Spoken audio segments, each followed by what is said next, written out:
Hey everybody, what's going on? Thanks for clicking on the video. I'm a little bit tardy to this one. I apologize. I had a pretty busy Saturday night because I decided to go watch the Trojans take on the Sun Devils. It was a good game. I'll probably post a video about that later, but let's just hop into the video with my personal power rankings. We had a lot of ranked matchups for the first time this season.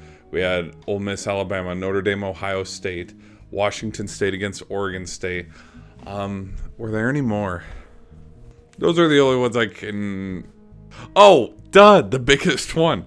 Oregon versus Colorado. Duh, how do I forget that? All right, at 25, I have Ole Miss, and the reason why is because they lost to Alabama. That game was closer than a lot of people anticipated. The SEC is still the best conference, and so to drop them out of the top 25 overall, a little bit of an overreaction. I have two new teams popping into the top 25. I got Kentucky and Kansas. These teams are both undefeated. At 22, I put the Louisville Cardinals. They are, along with the Seminoles, statistically, because of like ACC play, they're number one. And so I was like, you know what, let's put them here at 22 because of how many of the ranked teams that lost this week and dropped out of the top 25 at all. But then when you look at that late fourth quarter surge, you know what, they lost to a pretty decent Washington State team. And so to drop them all the way out when they were still in the top 15, no. All right, 21, I have Florida. 19, I have Tennessee. These two teams played some pretty mediocre, easy teams. All right, Duke, I have at 18. They won, so I have them still rolling on. 17 is Miami. 16 is Oklahoma. They should have blown out the Bearcats.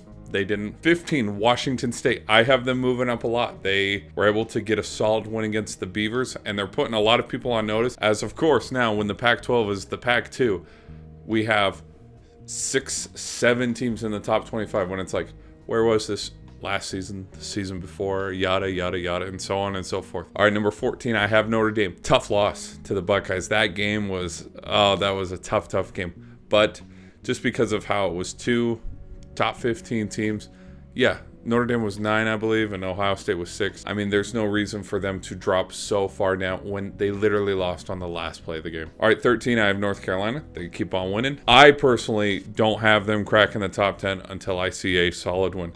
They let South Carolina hang around. They barely beat Appalachian State.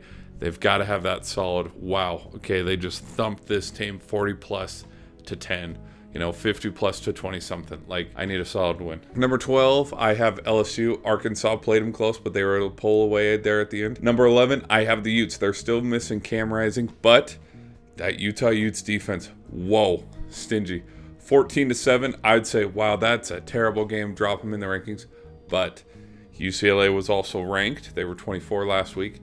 But that defense for the Utes, I think that's the best defense in the Pac-12. Number 10 I have is Alabama. They're back on track, winning games. They got more big games coming up now here in SEC play, so we'll just see how they do. Number 9, I have Penn State. To me, this would have been the biggest game to be like, all right, let's push them to the top 7, top 8. We didn't know where Iowa was at. We're going to know how real Penn State is once they have to play, Michigan State, Michigan, Ohio State in the next few weeks. Number 8, I have Washington. It feels disrespectful considering Michael Penix right now is the top of my Heisman list. I'm still waiting for that big game where they have to play Oregon State or Utah. Michael Penix has been able to tear up Boise State, Tulsa, Cal. What happens when they have to go play Oregon, who just dominated Colorado? Like, how's he going to react? How are the Huskies going to play against those teams? But I'm not going to lie, it feels like 2016 all over again when the Huskies were really good with Jake Browning and they went to win a Pac-12 title against the Buffaloes. For number 7, I have Oregon jumping a few spots, and the reason why is the fashion in which they beat Colorado. That was such a great statement win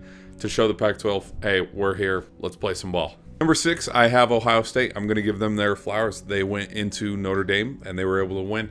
Even though it was on the last play of the game, a lot of people could be like, well, it wasn't a beautiful win.